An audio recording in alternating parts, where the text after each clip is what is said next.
Thank you again. Over 35 million Nigerians live with one form of disability or the other. That's more than the entire populations of Ghana and Togo, as at the last count. Combined, I mean. But how well are we including them in national life? Are they able to go to school, get a job, access a hospital, or even use public transport like everyone else? A new report by Project Enable Africa and the National Commission for Persons with Disability offers a sobering answer. Despite having a National Disability Act since 2019, 6 years ago, and a 5-year deadline to implement its provisions, most states in Nigeria are still dragging their feet. Out of 36 states, only 23 have even passed any disability law, and just 15 of them have set up actual agencies to enforce those laws. In fact, some of the most resource-rich states, like the Rivers, Delta, Bayelsa, they scored among the lowest in disability inclusion. Meanwhile, Lagos, Nasarawa, and Adamawa are leading the pack, though still far from perfect. This morning, we're not just talking about disability. We're talking about dignity, about justice, and about inclusion. What kind of Nigeria are we building if millions are being shut out of schools, jobs, hospitals, and even public life simply because of one disability or the other? The law is in place. Question is, where's the will? Let's discuss this morning with two people joining us. Ademi Bolanle Adeshida is advocacy lead, Project Enable Africa. Thank you so much for your time this morning. Thank you, sir. And we also have Mr. Olushola Adeyefa, who is co-founder, Ability Impact Center. He's a disability advocate. Thank you for your time today. It's a pleasure being here. Madam, 35 million Nigerians living with one form of disability or the other. That's more than, if memory serves me right, the population of the Nigerians that voted at the last elections. What are we missing here? Okay, so good morning, everyone. So we have different clusters of disability, and I would highlight some of them. We have people who are visually impaired, and we have people who are hard of hearing or deaf, but the accepted term is deaf. We have people who are dwarfism. We have people from the albinism clusters. We have people who have physical disability, and we have people who are mobility impaired. And all these categories of people, they are humans. And they are, we term them to be vulnerables, but all these different categories of people, some, for example, if a deaf person is here now, we might not even know that he's deaf, except when you start signing, it's just seated, and then you just feel like, oh, this. But we might not, if the person did not show the sign, show the sign, or maybe sign to you, like to let you know that or something. If the person is just seated and we're just looking, the person is a disability, but we have plenty of them. We have different clusters of people. You won't even know that the person is a person with disability. You just think, oh, this person is. Even for a visually impaired person, most people now wear sunglasses even in a dark room. People wear sunglasses in clubs, so you won't even know. No, yeah. And then for the visually impaired clusters, we have different categories. Oh. There are some that are totally blind. We have some people with low vision. We have some people that are partially sighted. However, the older you grow, the lower the vision. Okay. Yeah. Mr. Adeyefa, I know you have been a part of this whole disability advocacy for a while. Maybe you want to start by giving us an insight into your journey into empowering the disability community in the country? What are the things that Nigeria has done which you have contributed to, and why you think there is such a huge gap between the laws and policies and the implementation? Thank you for having me. It's very critical that we understand what Ademi Bolale said earlier, that people, in spite of the fact that they look normal, in some cases they have disability. But some of us have obvious disability. Because I use a wheelchair, it's very easy for people to know that I am disabled, while there are so many other people that they are not obvious, but they are disabled. But for my story is the first thing I found out when I became disabled at the age of 18 due to a road traffic accident, Lagos-Ibadan Express Road, bad road, of course. Then the road was terrible, but it was at the point where in my life I was moving from secondary school to the university. To the glory of God, I still got the admission into UFM. And one of the first things I realized while on campus at Obafemi Awolowo University was there were architectural barriers, and then there were attitudinal barriers. So people will react to you because of your disability in a certain way, and people will react to you because of a disability, either positive or negative, right? And in most cases, it starts from the family. You know, your family are sympathetic, but they don't know how to help you, right? So you don't have empathy from within the family. They are just sympathetic until you begin to consult, counselors and psychologists. And then architectural barrier, you have the staircases to the lecture rooms. You have the restrooms and bathrooms that are not accessible to wheelchair users. You have even some halls, you can't use them. Some road paveways, you can't even get on them. Then the public transport system, the attitude of the transport owners, the buses owners. So a lot of it, even in the marketplace, and then people see you as an academic. You're carrying your books and all. You're going from one location to the other, and they still want to give you a token, maybe 50 naira, 100 naira. So those attitude of just classifying you as a charity person. And that's why we now understood the fact that there should be a difference between charity model and social model. Charity model feel that people with disabilities should be given fish, but social model believe that they should be taught how to fish. Right. So the charity model is still very large in the country, and that's one of our major problems. So from the family believes that because you are in this family, we can't throw you out. But we only have to learn how to give you fish. Okay. The question I'm asking, and this is actually quite moving, because a good number of people listening to you and watching you right now will some are playing in their heads how you have coped over the years. But, the question now is, as I said, you have been a part of the process of creating disability laws, policies, and all those things. Tell us about that journey as well, and what the inhibitions have been, and why we have such a gap. So the United Nations came up with the Convention on the Rights of Persons with Disability in 2006, and that's one of those things I studied while on campus.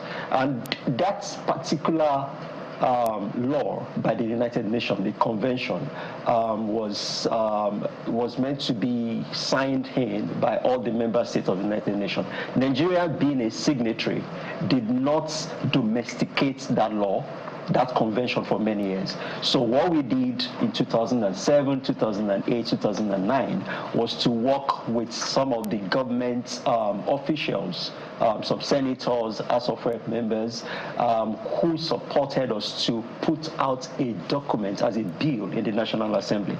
So we prepared that bill, we submitted it to them, and they promoted it, they sponsored it in the National Assembly.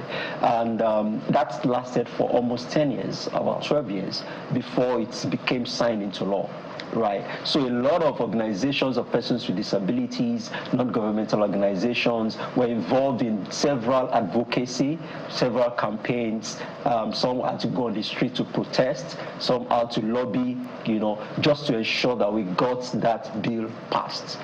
However, that was at the national level. In some other states, the bill was passed into law by some state governors. I remember in 2012, it was signed into law by the then governor, Raji Babatunde Fashola, in Lagos State in 2012. And he established an agency, which is now the Lagos State Office of Disability Affairs. In the north, we have a few states, I think Kano State and Kaduna State also had that law signed into before the national government eventually got that bill signed into law under the late President Muhammadu Buhari. Now, that law, the way it's meant to function or operate is to give people a moratorium kind of 5 years, to say within the 5 years, let everybody adjust to this law by making your buildings accessible, by making sure in your employability there's a certain percentage of people that are employed in the organization that have disability, that's ensuring that every aspect of that law has been incorporated into the society for 5 years. And after that 5 years, we cannot come into full execution of the law. So as it is now, it's not 5 years after that. And that's why we came up with this report to see what has happened in 5 years of the president signing it into law in 2019. And then we're in 2025. What has happened as people started implementing? How far have we gone? How many states have worked with that law? How many government agencies, corporate agencies have worked with that law? So we looked at, in this report, we looked at education, what's happening with the law, employment, what's the law doing, health, and social protection, accessibility. So what is the law doing? So that's where we are today with that report. And what we have found out is there is still a lot of gap. A very huge gap. It's like we have not even started. And the implication of that is we cannot take litigation. We cannot say we're going to test the law in the courts to see how effective that law is. That is where we are today. Thank you so much. And Madam, the fact that, 5 years after, if the law was signed in 2019, once it is signed into law, the moment the president puts a dot at the end of his signature, it's a law. Yeah. So this law is 6 years old, practically. Why? I'm even lost for words. So many questions that I don't even know how to put it. Why do we still have such a gap? There have been advocacy. Is it because we don't have enough information? The practitioners of the law don't have enough information? Is it because they don't have enough communication? Is it because understanding is inadequate? 35 million Nigerians is not a small figure. What do you think is going on? Why do you think we have such a gap? Okay, so I often say this. We are not there yet. However, there's improvement. And we noticed that as of 2019, during elections, let me use election as an example. During elections, they'll just announce elections and then everybody move on. But now, after that, post-elections, during announcements, we find a small cubicle where sign language interpreters would always sign whatever during counting and the necessary things. And aside election, everybody's now taking measures. If you have an office space and there's no elevator or something, people are taking those measures. And not because we don't want accessibility, but the major thing is the understanding. Everybody people believe that, don't let me use everybody, people believe that since it's wheelchair, so let's just have ramp. We don't want to understand the type of ramp needed. People just have ramp and not know that there are some ramps that are not even accessible. You can even just have them as for fashion. And then when the person who needs the ramp wants to wheel, it's too high, it's slippery, it's too steep, and different things. But we have the ramp. So the major thing is the understanding. We don't really understand what the law entails. So it takes advocacy efforts from OPDs, from organizations of persons with disability, and from the whole community of persons with disability, to let them understand that, okay, this is what is needed. This elevator, you have an elevator, right? But if, as a visually impaired person, how can I access without even needing anybody to help me? If I press 1, how will I know that this is 1? Is the elevator keys, does it have a sound that comes back when I press, okay, stop or something? Is there braille? Is it accessible for me? Is it something that, as somebody with albinism, can the letters be boldly written so that even with my low vision as somebody with albinism, I can read it, I can understand. I don't need any extra effort. So the main thing is understanding. People understand what does the law entail. It's not just people ask like, oh, there's the law, let's move on with it or something. But major thing is understanding what is inside the law and how to do it. Now, listening to you now, someone who has to sign the checks, who has to calculate the cost of anything, I'm sure you will also understand this, will say, okay, so we have to not just buy a ramp, build a ramp, we have to build a specific kind of ramp. We would have thought to just build one short one, but this one is talking about it, and it has to be longer. That is more cost. Okay, even our elevator does not have braille. Now I have to create one that has a braille and all those things. They'll be putting figures to it. Don't you think, is it also to do with, do you think some of the gaps in the implementation, do you think it could have anything to do with costs as well for some of these organizations? I won't agree with cost, because if you do the right thing right, you've spent the money you need at that time. If I have a ramp and the ramp is not accessible for Mr. Shola now, that means it's a waste of money. If he comes to my office or if he comes see me and is not able to wheel himself in, it's a waste of money. So I have to do something that works for him. That's accessibility. For him to come to my house, if he wants to come to my house or maybe to our office now, he should be able to come without, oh, let me carry you, let me lift you or something. So, and if I have maybe, oh, Mr. Shola is my friend and he comes to my office, let me just have this thing due to cost or something, and it still did not serve the purpose that it's supposed to serve for him, I will definitely one day I will still have to build that ramp, if so far as it's coming to that office. So it's still not, to me, if you do the right thing right, it's very cost effective. But 5 years is a long time. Yeah. So now, Mr. Adefas, just spoke about testing the laws. Yeah. Do you think it is time for us to begin to take some of these organizations, particularly states? Yeah. Because it's the state government that's supposed to take the lead, so that the private sector and the organizations in the state will also take a cue. Do you think it is time for us? Yeah, it is time. Okay. It is time. So who is going to take the lead? So it's actually supposed to be the government, and that's the work of the agencies.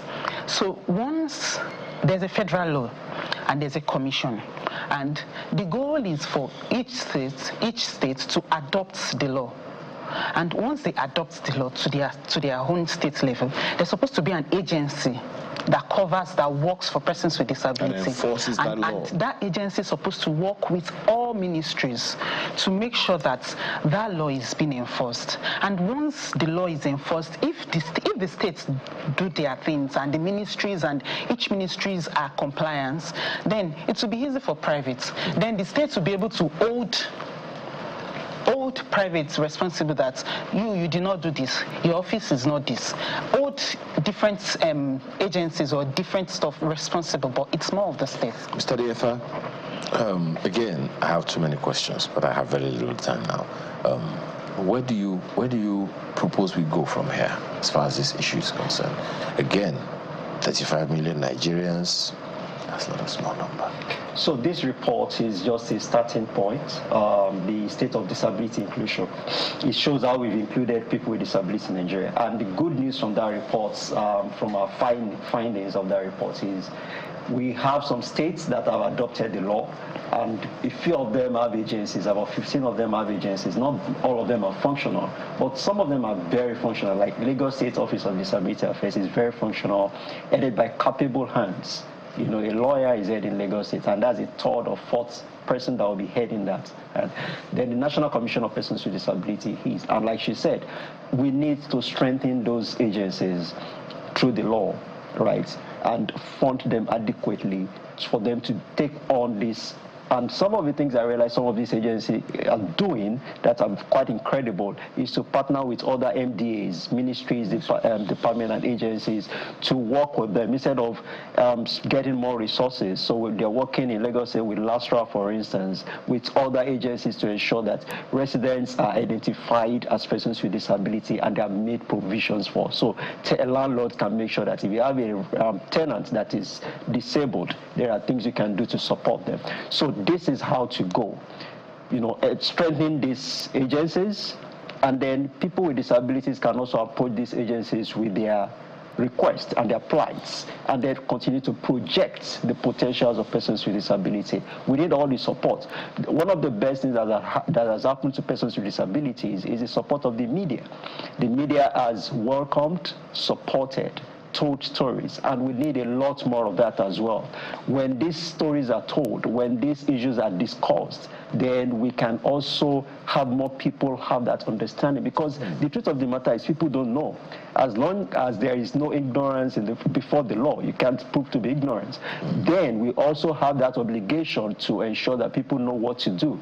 So you may want to create a ramp, like she said, and you don't know the quality of ramp. Even on the roads, we have some of those ramps, as beautiful as they are, that are not usable for people with disability. So these are the orientation that we need to continue to carry forward to ensure that we get to that point where more people in our society are included in employment and all the likes. It raises a question about what she said. Yeah. Thankfully, I know you're also in the communication industry. How do we foster this understanding in a way that, because some of the people, as she also pointed out, and I'm sure you're aware as well, some of the people who have to work for disability causes are not living with disabilities themselves. But then there are those who have to sign some checks that do not have the adequate understanding to be able to champion the cause of the disabled. So how do we get them to understand? How do we sustain that understanding, communication in a way for them to understand it progressively and sustainably? So this report is one of those things where we're doing to project that understanding, tell people about what we have done, how far we've come. The media is also part of that support we get from every aspect of it to communicate it. We continue to discuss it. And most importantly, for people that are at the helms of affairs, that are taking those decisions, they can also reach out and consult. There are people you can ask questions. You can ask who is in charge of this, who can we talk to help us to do this better. So for corporations, for governments, you know, like United Nations said one year that there is nothing about us without us. So you can't talk about persons with disabilities without including persons with disabilities, because it is them that knows where the shoe pinches, and they will be able to tell you that this is where the shoes are pinching us, and this is how you can help us to solve the problem. So the people at the ends of affairs need to take that bold step to reach out to people with disabilities. There are a lot of us that are educated and informed, and we can share, even at pro bono level, to say this is what you can do to make the society better for us. Oh, so she is right when she talked about pro bono. Yeah, of course, she is very right. So we are not doing it pro bono because we don't need the resources as well, but we're doing it for those millions out there who do not have a voice, who would come out at one point or the other to need this thing, and that's why. Just one last one. So just so the listener and viewer understands, when you talked about charity causes as opposed to social models, charity model as opposed to social model, how many professionals are living with disability from what you know? A lot. Who are in regular employment and who are doing very, very well? So I would say a lot, but then realistically, if you look at that percentage in terms of data, we have less than 1% of even that 35 million that are really professional. And the reason are not far-fetched. Access to education is tough. Good education is expensive. I went to Obafemi Awolowo University. I had architectural and attitudinal barriers. Getting employment, the nepotism is still there, right? So if you do not know how to break those barriers, or you're not privileged to break those barriers, I would say the privileged persons with disability are still very small. And what we do when we now become supposed privileged persons with disability is to now fight the cause of other people, to ensure that we show them how to, and also pave way for them to come in. I think we need to make a movie on how you got here over all these years. Thank you so much for your time this morning. Well, we've talked about the 2024 State of Disability Inclusion Report. Thank you so much again. Mr. Olushola DFI is co-founder, Ability Impact Center. Is a disability advocate. Thank you so much for your time as well. As Ademi Bolanle Adeshida, who's advocacy lead, Project Enable Africa. We appreciate your time this morning. Thank you too. So when we return, there's this thing. I've been concerned about it for a while, and my producer as well, talking about parenting, particularly of teenagers. Let's talk about that when we return again.